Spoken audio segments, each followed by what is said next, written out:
مدرسہ بیت العلوم کونڈوا پونے اس official channel کو سبسکرائب ضرور کریں۔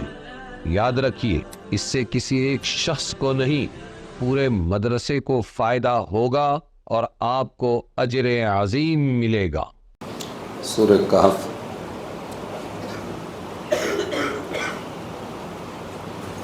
آیت 45 سے 49 تک۔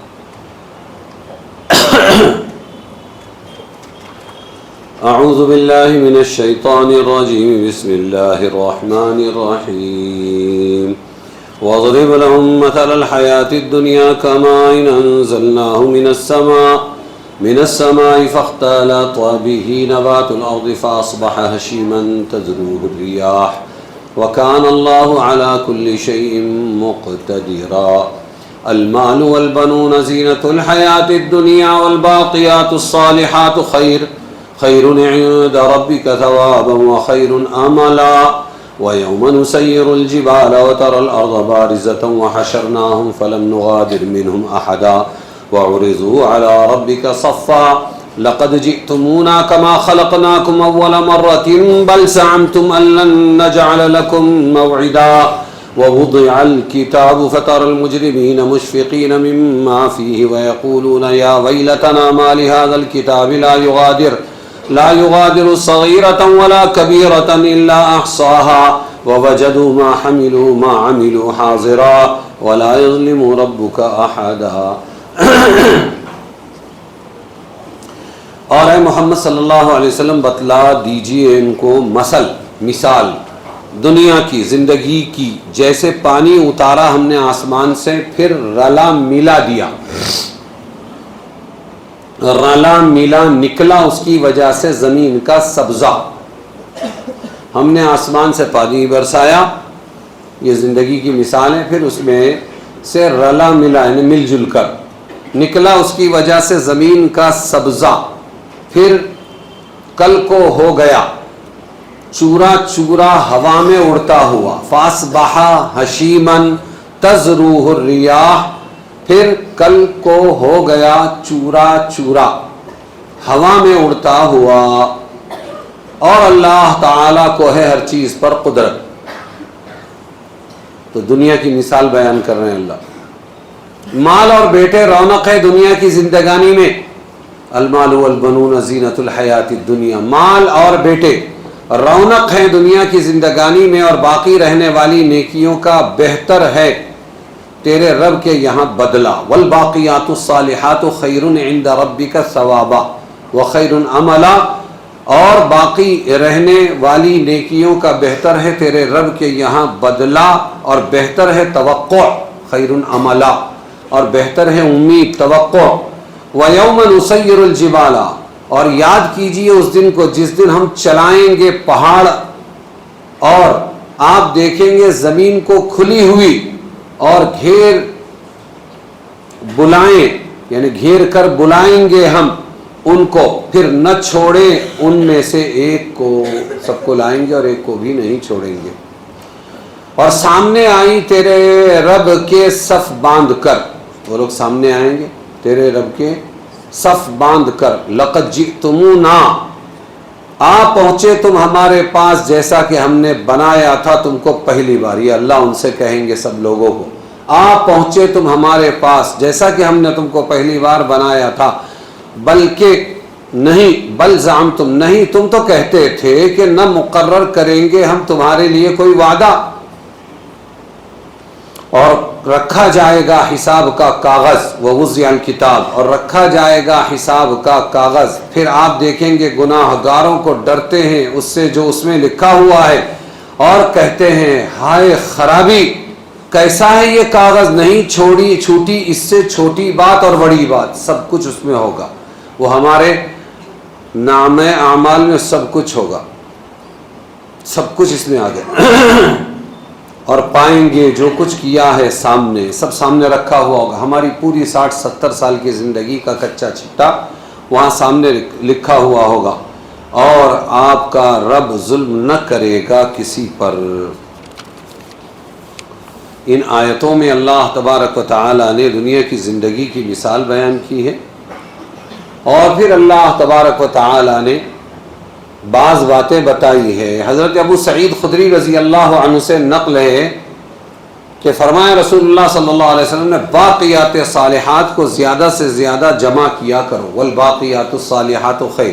یہ دنیا کی دولت، یہ دنیا کے بیٹے، یہ تمہارا جتھا، یہ خاندان، یہ کنبہ، یہ سب کام آنے والا نہیں، لیکن باقیات صالحات یہ تمہارے لیے باقی رہیں گے اور کام آنے والے ہیں. تو وہ کیا ہے؟ باقیات صالحات کو زیادہ جمع کیا کرو. رسول اللہ صلی اللہ علیہ وسلم نے فرمایا، عرض کیا گیا کیا ہے؟ فرمایا سبحان اللہ. دھیان سے سنو. سبحان اللہ لا الہ الا اللہ الحمدللہ اللہ اکبر ولا حول ولا قوت الا باللہ. یہ کیا ہے؟ باقیات صالحات، باقی رہنے. یہ بہت کام آنے والی چیز ہے. کیا جاتا ہے بولنے میں؟ سبحان اللہ الحمدللہ لا الہ الا اللہ واللہ اکبر ولا حول ولا قوت الا باللہ العلی العظیم. اور ایک حدیث میں رسول صلی اللہ علیہ وسلم نے فرمایا سبحان اللہ والحمدللہ ولا الہ الا اللہ واللہ اکبر. یہی باقیات صالحات ہیں. سمجھ میں آیا؟ پھر رسول اللہ صلی اللہ علیہ وسلم کی ایک تیسری حدیث ہے کہ فرمایا یہ کلمہ یعنی سبحان اللہ والحمدللہ ولا الہ الا اللہ واللہ اکبر میرے نزدیک ان تمام چیزوں سے زیادہ محبوب ہے جن پر آفتاب کی روشنی پڑتی ہے. آفتاب کی روشنی جن چیزوں پر پڑتی ہے ان تمام چیزوں سے زیادہ بہتر کیا ہے؟ بولو سبحان اللہ. اللہ کی ذات پاک ہے. الحمدللہ تمام تعریفیں اللہ کے لیے. اللہ اکبر اللہ سب سے بڑا ہے، یعنی سارے جہان سے بڑھ کر ہے. یہ کام آنے والی چیز ہے. جتنا ہو سکے پڑھتے رہیں. بعض اللہ والے ایسے گزرے ہیں کہ وہ بیچارے کھانا روٹی چبانا چھوڑ دیا اور ستو تھا، ستو دالوں کا اور گیہوں کے آٹے کا مل کر بنتا ہے. ابھی بھی کلکتہ میں روڈ پر بکتا ہے ستو. گھول کر بھی پیتے ہیں شربت کی طرح، آٹا بھی بناتے ہیں اس کا، اور اس کو ایسے ہی پھانک کر پانی پی لیتے ہیں. تو ان سے کہا گیا آپ ستو پھانکتے ہیں ہمیشہ، کھانا کیوں نہیں کھاتے ہیں؟ بولے بیٹا میں نے اندازہ لگایا، حساب لگایا، روٹی چبا کر کھانے میں جلدی سے جلدی اتنا وقت لگ جاتا ہے کہ اتنی دیر میں میں 70 مرتبہ سبحان اللہ الحمدللہ پڑھ سکتا ہوں. اس لیے کھانا چھوڑ دیا، چبانا چھوڑ دیا اور کیا شروع کر دیا؟ ستو پھانکنا. یہ تھے آخرت کے اعمال کے متلاشی، آخرت کے طالب، آخرت کے بیوپاری، اور ہم کیسے وقت ضائع کر دیتے ہیں. تو یہ باقیات صالحات خوب جمع کرو. رسول اللہ صلی اللہ علیہ وسلم نے فرمایا. حضرت جابر رضی اللہ عنہ کی چوتھی حدیث ہے. وہ کیا فرماتے ہیں؟ لا حول ولا قوت الا باللہ. بکثرت پڑھا کرو لا حول ولا قوت الا باللہ. انہیں تمام تر طاقت عبادتوں کی، اطاعتوں کی کس کے ہاتھ میں؟ اللہ. اسی لیے جب مؤذن کہتا حی علی الصلاۃ، آؤ نماز کی طرف، حی علی الفلاح، آؤ کامیابی کی طرف، تو ہم کیا جواب دیتے ہیں؟ ہاں آئیں گے. ایسا نہیں بھائی، یہ توفیق کس کے ہاتھ میں ہے؟ مسجد کا پڑوسی، مسجد کا کرایہ دار بھی نماز سے محروم اور دور سے آنے والا مقبول اللہ کے نزدیک. تو لا حول ولا قوت الا باللہ کثرت سے پڑھا کرو. حضرت جابر نے حضور صلی اللہ علیہ وسلم کی حدیث نقل کی. کیوں لا حول ولا قوت کیوں کثرت سے پڑھو؟ کیونکہ یہ 99 باب بیماری، 99 دروازے بیماری کے اور تکلیف کے 99 باب کو دور کر دیتا ہے. ہمارے علاج سے کچھ نہیں ہوتا. اگر یہ پڑھتے رہیں گے تو اللہ نہ جانے کتنی بیماریاں ہماری یوں ہی دور کرتا رہے گا. 99 باب یعنی دروازہ بیماری کے اور تکلیفوں کے کیا کر دیتا ہے؟ لا حول ولا قوت الا باللہ کثرت سے پڑھنا دور کر دیتا ہے. جن میں سب سے کم درجہ کیا ہے معلوم؟ جو دور کرتا ہے سب سے کم درجے کی تکلیف ہم یعنی فکر اور غم ہے. ٹینشن دور کرتا ہے. کیا دور کرتا ہے؟ لا حول ولا قوت الا باللہ. ٹینشنوں کو دور کرتا ہے. جو چیز ملے نا اس کو کیچ کر کے فوراً عمل شروع کر دیا کرو. بات سمجھے؟ فوراً عمل کرنا اور ایک دوسرے کو یاد دلانا بھائی پڑھ رہے ہیں یا نہیں لا حول ولا قوت الا باللہ. ہمارے عام ڈائلاگ ہو گئے کیا کھانا کھایا؟ کیا بولتے؟ ہاں میں نیپانی میں پڑھتا تھا تو وہاں عام طور پہ پوچھتے جہاں السلام علیکم کھانا ہویا. ہم یہ پوچھتے ہیں طلبہ اپنے بچہ، مائیں اپنے بچوں کھانا ہوا؟ کیا ہوا؟ کیا کھایا؟ تو ایک دن میں بھی مستی والا ہوں، تو میں طالب علم تھا، تو میں نے کہا، ایک دوسرے نے مقامی نے پوچھا کھانا ہوا ہے؟ ہمارا نہیں ہوا۔ اچھا آتو بول کے گیا بیچارہ۔ میں نے دیکھیے کھلاتا ہے کیا بیچارہ، خالی پوچھنے میں کیا جاتا ہے، کھانا ہوا۔ اس کے بجائے مومنوں کی ایک شان ہے، اللہ کا ذکر ہوا، فجر ہوئی کہ نہیں ہوئی، نماز ہوئی کہ نہیں ہوئی، کچھ تلاوت ہوئی کہ نہیں ہوئی، ذکر کر رہے ہو یا نہیں، استغفار کی کثرت کرو۔ تو تم جب ایک دوسرے کو یاد دلاؤ گے تو لا حول ولا قوت الا باللہ پڑھیں گے نا، سمجھ میں آئے؟ کسی نے مجھ سے کہا بہت دور سے کہ ٹانگ میں ہمیشہ درد رہتا ہے، میں نے بڑی مشکل سے آڈیو وغیرہ بنا کر بھیجا، کیا آپ رسول اللہ صلی اللہ علیہ وسلم والا عمل کریں، یہ سیدھے ہاتھ کی انگلی جہاں جسم میں درد ہے رسول رکھتے تھے، مثلا یہاں درد ہو رہا ہے، رکھا، بسم اللہ بسم اللہ بسم اللہ، اعوذ بعزت اللہ وقدرتہ من شر ما اجد واحاذر، 7 مرتبہ پڑھو، اللہ شفا دے گا۔ میں اپنی 100 بیماریوں کا جسمانی علاج یہی کرتا ہوں، اسی سے کرتا ہوں۔ اب میں نے بتا دیا، 15 دن کے بعد ابھی فون لگایا تھا میں نے مغرب سے پہلے، میں نے کہا کیا ہوا پیر کے درد کا؟ نہیں وہ ادھر ڈاکٹر کے پاس اماں کو دکھانا، اس کو دکھانا، یہ کرنا وہ کرنا، اس میں 1-2 مرتبہ کیا، بعد میں بھول گئے۔ میں نے کہا 100 ڈاکٹروں سے 1000 ڈاکٹروں سے بڑھ کر علاج رسول کا علاج ہے، آپ وہ کرتے تو اللہ تعالیٰ بچاتا۔ لیکن ہم دنیا کے چکر میں ایسے ہیں مومن لوگ بھی کہ مومن غیر مومن میں کوئی فرق نہیں، اللہ کا رسول بہت اینڈ میں یاد آتا۔ تو ایک دوسرے کو یاد دلاتے رہو، کیا کرو، کیا پڑھنا ہے کثرت سے، سبحان اللہ، الحمدللہ، لا الہ الا اللہ، اللہ اکبر، ولا حول ولا قوت الا باللہ۔ اس میں لا حول ولا قوت الا باللہ کثرت سے پڑھنا ہے۔ کیا ہوگا اس سے؟ 99 بیماریوں اور تکلیفوں کے دروازے بند ہو جائیں گے۔ اور سب سے ادنا درجہ کیا فائدہ ہوگا؟ سب سے ادنا ٹینشن دور، ہم اور غم دور۔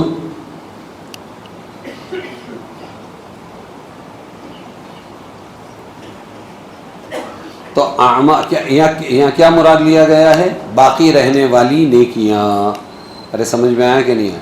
اس کے اندر 5 نمازیں بھی آ گئی وغیرہ، کئی جو اللہ کی عبادت ہے سب مراد ہے اس سے۔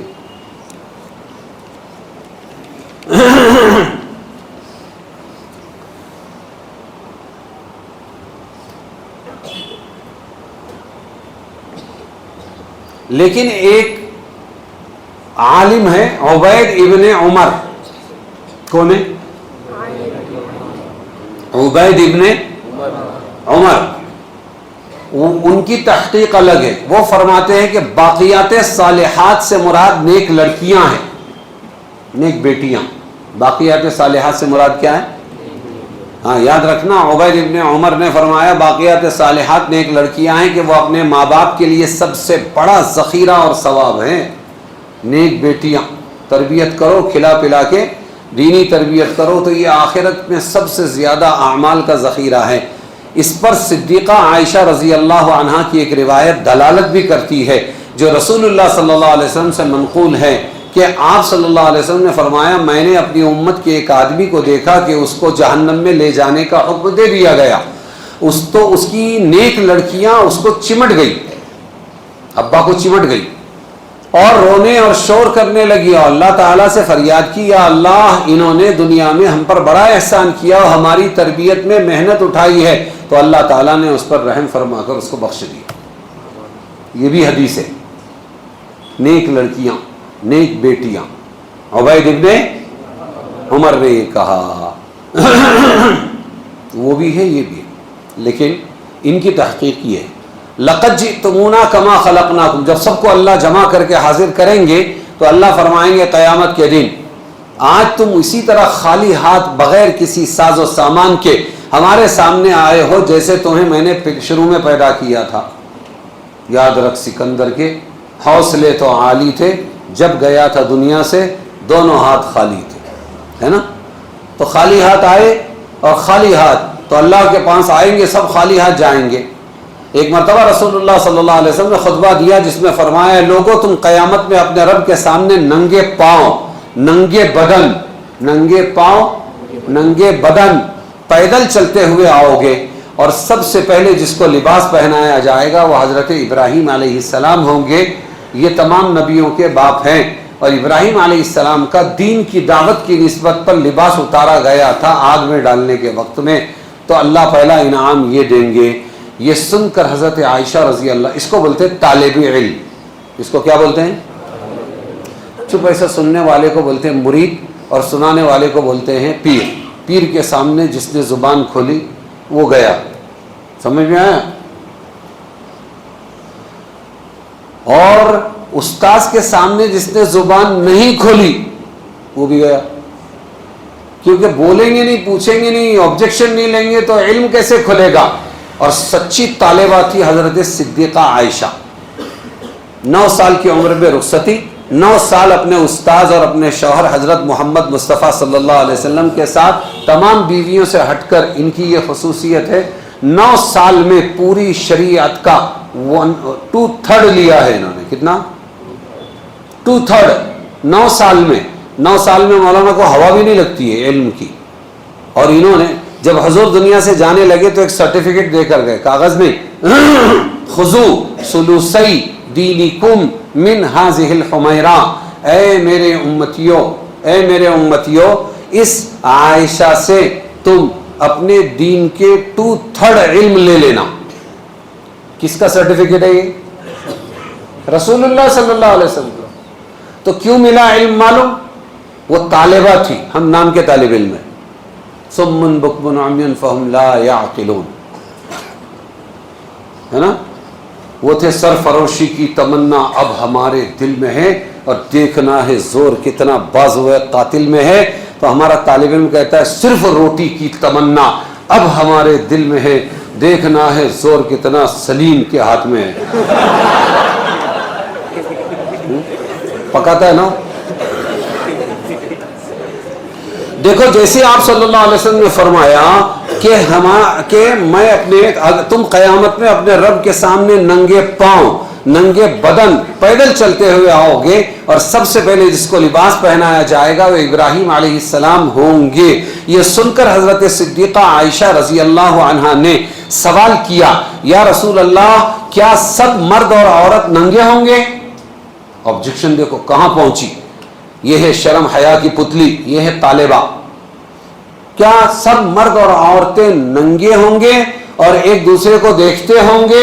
تو آپ صلی اللہ علیہ وسلم نے فرمایا اس روز ہر ایک کو ایسا شغل، ایسا ٹینشن ہوگا، ایسی فکر گھیرے ہوگی نجات کیسے ملے گی، کہ کسی کو کسی کی طرف دیکھنے کا موقع ہی نہ ملے گا، سب کی نظریں اوپر کو اٹھی ہوئی ہوں۔ پوری امت کا مسئلہ حل کر دیا ایک سچی طالبہ نے، حضرت عائشہ رضی اللہ عنہ۔ یہ ہے بیوی اور یہ ہے شوہر، اور استاذ اور شاگردہ کا رشتہ۔ اور ہمارے گھر کے اندر دیکھو، ادھر منہ اس کا اور ادھر منہ اس کا۔ ہاں ذرا ایک مسئلہ بتاتا ہوں، رہن دو معلوم تم کتنے پانی میں، تم ایک بتائیں گے میں تم کو 100 مسئلے بتاؤں گی تمہارے۔ ہم کو بھی آتا، ہمارے ماں باپ ایڑے نہیں تھے، اس لیے جو سمجھ میں نہیں آئے اس کو پوچھ لینا چاہیے۔ اگر وہ نہیں پوچھتی تو آج کیا ہوتا ہم کو معلوم نہیں پڑتا۔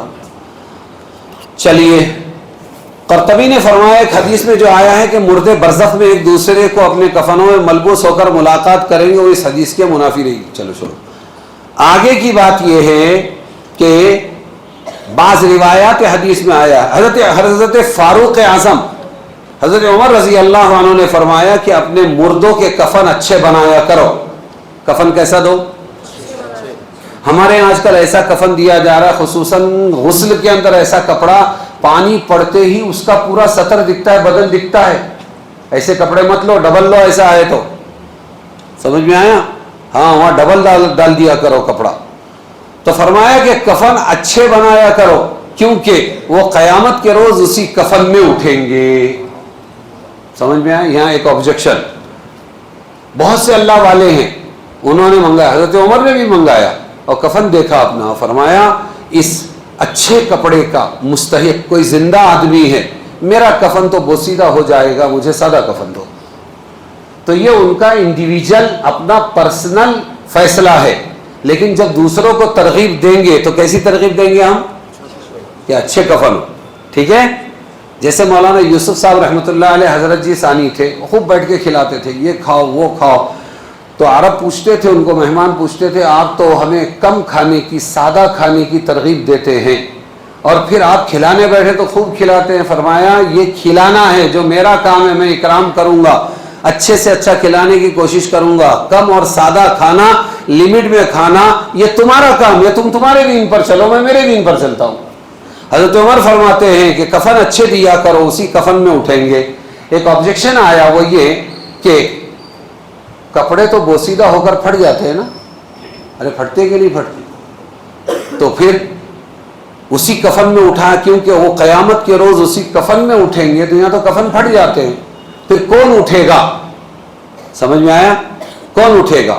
تو علماء نے اس کو شہیدوں پر محمول کیا ہے. شہید اپنے خون کے ساتھ اٹھے گا، اس لیے اس کو نہلانا نہیں ہے، شہید کو اس کے خون کے ساتھ اٹھے گا. اس کے اندر سے مشک کی خوشبو آئے گی، اس کے کپڑوں کے ساتھ دفنانا ہے، اس کے کپڑوں کے ساتھ وہ اٹھے گا. اس کو کفن دے دو اچھا، تو وہ کفن بھی نہیں سڑے گا، اللہ تعالیٰ اسے سڑنے نہیں دیں گے. تو یہ کس پر محمول ہے؟ کفن کے ساتھ کون اٹھے گا؟ شہید. سمجھ میں آیا؟ وَوَجَدُوا مَا عَمِلُوا حَاضِرًا، وہاں جو کچھ عمل کریں گے سب وہاں پر دفتر ان کا موجود ہوگا، چھوٹے سے چھوٹا، بڑے سے بڑا. ہاں، یہ سب جو ہے اللہ تعالیٰ وہاں پر ان کے سامنے کر دیں گے. آگے کی آیت ہے وَإِذْ قُلْنَا لِلْمَلَائِكَةِ اسْجُدُوا لِآدَمَ فَسَجَدُوا إِلَّا إِبْلِيسَ كَانَ مِنَ الْجِنِّ فَفَسَقَ عَنْ أَمْرِ رَبِّهِ أَفَتَتَّخِذُونَهُ وَذُرِّيَّتَهُ أَوْلِيَاءَ مِنْ دُونِي وَهُمْ لَكُمْ عَدُوٌّ بِئْسَ لِلظَّالِمِينَ بَدَلًا مَا أَشْهَدتُّهُمْ خَلْقَ السَّمَاوَاتِ وَالْأَرْضِ وَلَا خَلْقَ أَنفُسِهِمْ وَمَا كُنْتُ مُتَّخِذَ الْمُضِلِّينَ عَضُدًا وَيَوْمَ يَقُولُ نَادُوا شُرَكَائِيَ الَّذِينَ زَعَمْتُمْ فَدَعَوْهُمْ فَلَمْ يَسْتَجِيبُوا لَهُمْ وَجَعَلْنَا بَيْنَهُمْ مَوْبِقًا.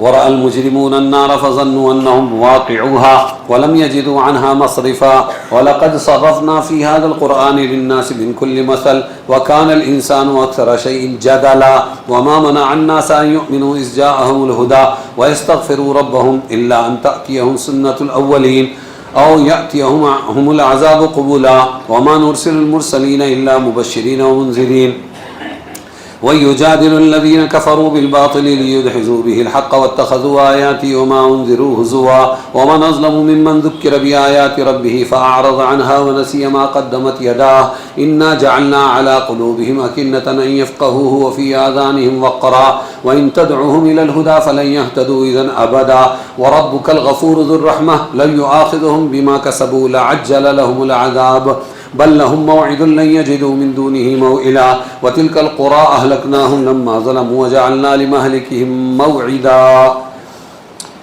اور جب کہا ہم نے فرشتوں کو کہ سجدہ کرو آدم کو، تو سجدے میں گر پڑے مگر ابلیس وہ سجدے میں نہیں گرا، وہ تھا جن کی قسم سے، سو نکل بھاگا اپنے رب کے حکم سے.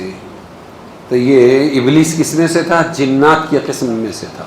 سمجھ میں آیا جی؟ وہ نکل بھاگا اپنے رب کے حکم سے، فسق عن امر ربہ، نکل بھاگا اپنے رب کے حکم سے. افتتخذونہ، تو کیا اب تم ٹھہراتے ہو اس کو اور اس کی اولاد کو رفیق میرے سوائے، جو تم کو سجدہ نہ کرے، تم سے بغض رکھے، تم اس شیطان کو رفیق بناتے ہو اور وہ تمہارے دشمن ہے. برا ہاتھ لگا بے انصافوں کے بدلہ. دکھلا نہیں لیا تھا میں نے، ما اشہدتہم، ان کو بنانا آسمان اور زمین کا، اور نہ بنانا خود ان کا، یعنی آسمان اور زمین اور خود ان کے بنانے کے وقت میں وہ لوگ نہیں تھے. اور میں وہ نہیں کہ بناؤں بہکانے والوں کو اپنا مددگار. اللہ فرماتے ہیں میں بہکانے والوں کو اپنا مددگار نہیں بناتا. اور جس دن فرمائے گا پکارو میرے شریکوں کو، اللہ کیا فرمائے گا؟ اے مشرکو پکارو میرے شریکوں کو جن کو تم مانتے تھے. پھر پکاریں گے تو وہ جواب نہ دیں گے ان کو، اور کر دیں گے ہم ان کو اور ان کے بیچ مرنے کی جگہ. اور دیکھیں گے گناہگار آگ کو، پھر سمجھ لیں گے کہ ان کو پڑنا ہے اس آگ میں، اور نہ بدل سکیں گے اس سے رستہ، وہیں جانا پڑے گا. راستے بند ہے سب کوچے قاتل کے سوا، وہی ایک جہنم کا رستہ ہوگا، وہیں جانا پڑے گا. اور بے شک پھیر پھیر کر سجھائی ہم نے سمجھائی ہم نے اس قرآن میں لوگوں کو ہر ایک مسل، اور ہے انسان سب چیز سے زیادہ جھگڑالو۔ انسان کیا ہے؟ بہت جھگڑالو ہے، جھگڑا کرے گا، اللہ سے بھی جھگڑا کرے گا، نافرمان جہنمی ہو کر اللہ سے جھگڑا کرے گا۔ اور لوگوں کو جو روکا اس بات سے کہ یقین لے آئیں، جب پہنچی ان کو ہدایت اور گناہ بخشوائے اپنے رب سے، تو اسی انتظار میں کہ پہنچے ان پر رسم پہلو کی، وہ کیوں رکے رہے ہدایت سے؟ اللہ فرما رہے ہیں کہ پہلے والوں پر جیسے عذاب آیا ویسے عذاب کا انتظار کرتے رہے، یا آ کھڑا ہوا ان پر عذاب سامنے کا۔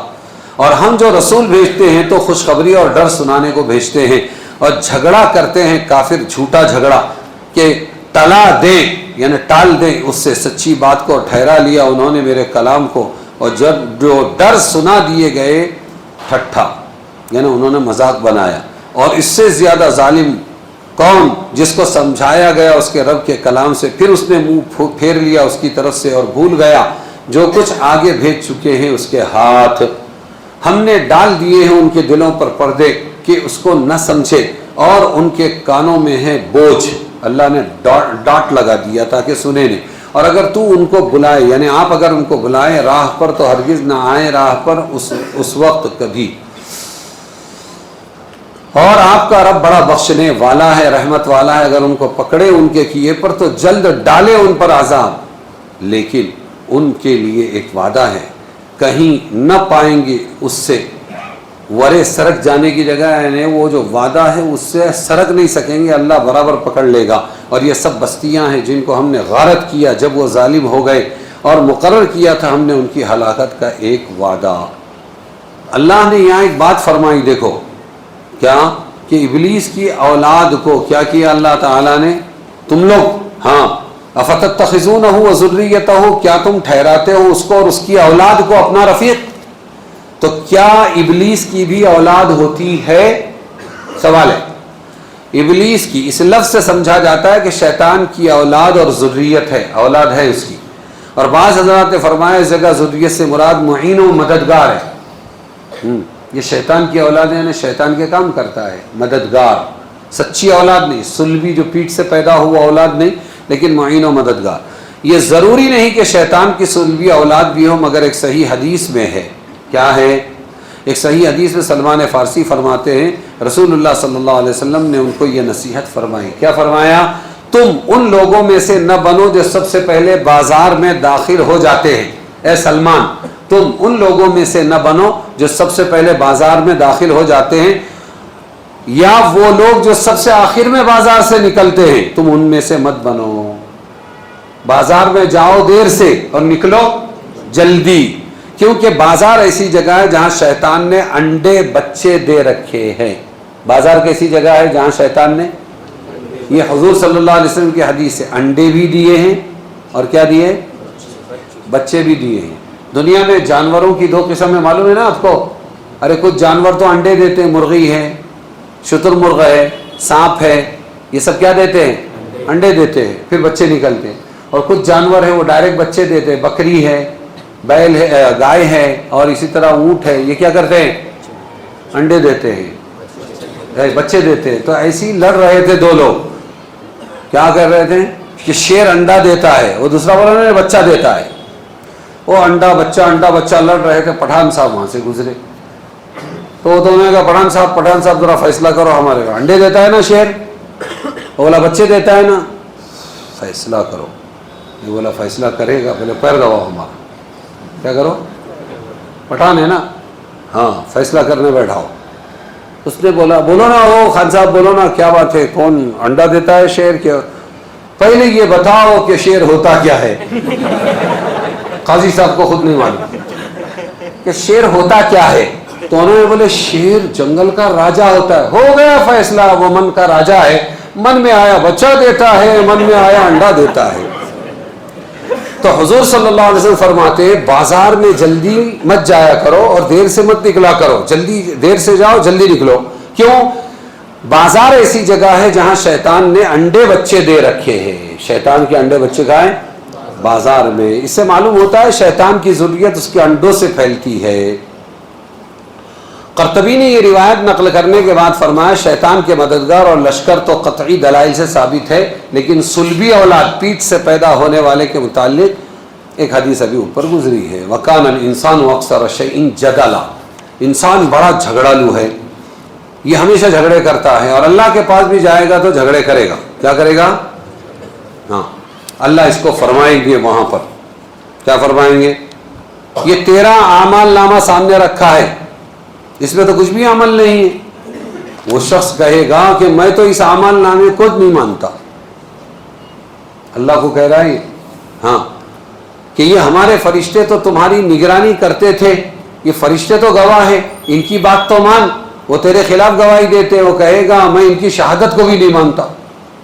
کس سے کہہ رہا ہے؟ ہاں. اور نہ ان کو پہچانتا ہوں، نہ میں نے ان کو کبھی اپنے عمل کرتے وقت دیکھا ہے، کیونکہ وہ تو چھپے ہوئے رہتے ہیں نا. تو پھر تو یہ لوح محفوظ سامنے ہے. اللہ فرمائیں گے لوح محفوظ میں تو لکھا ہوا ہے، وہ تو مان. اس میں بھی تیرا یہی حال لکھا. کہے گا میرے پروردگار آپ نے مجھے ظلم سے پناہ دی یا نہیں؟ ہاں، ظلم نہیں ہوگا تیرے پہ، میں نے وعدہ کیا ہے پناہ میں. تو وہ کہے گا کہ میرے پروردگار میں ایسی غیبی شہادتوں کو کیسے مانوں جو میری دیکھی بھالی نہیں ہے؟ وہ لوح محفوظ بھی میں نے تھوڑی دیکھا تھا. نہیں مانتا. کیا بولا؟ میں تو ایسی شہادت کو مان سکتا ہوں جو میرے نفس کی طرف سے ہو. خود میری طرف سے اگر کوئی میرے خلاف گواہی ہے تو مانوں گا. اچھا، اس وقت اس کے منہ پر مہر لگا دی جائے گی. کیا ہوگا؟ اب منہ بند، اب بولنا بند. اور اس کے ہاتھ پاؤں اس کے کفر و شرک پر گواہی دیں گے. کب؟ جب اس کے منہ پر مہر لگ گئی. اب اس کے ہاتھ پاؤں خود بولیں گے، ہاتھ بولیں گے مجھ سے یہ گناہ کیا، پیر بولیں گے مجھ سے یہ گناہ کیا، جسم بولے گا مجھ سے. اس کے بعد اس کو آزاد کر دیا جائے گا اور جہنم میں ڈال دیا جائے گا. تو انسان کا جھگڑا کب بند ہوگا؟ جب منہ پر مہر لگے گی تب بند ہوگا اس کا جھگڑا. ارے سمجھے کہ نہیں سمجھے؟ چلو.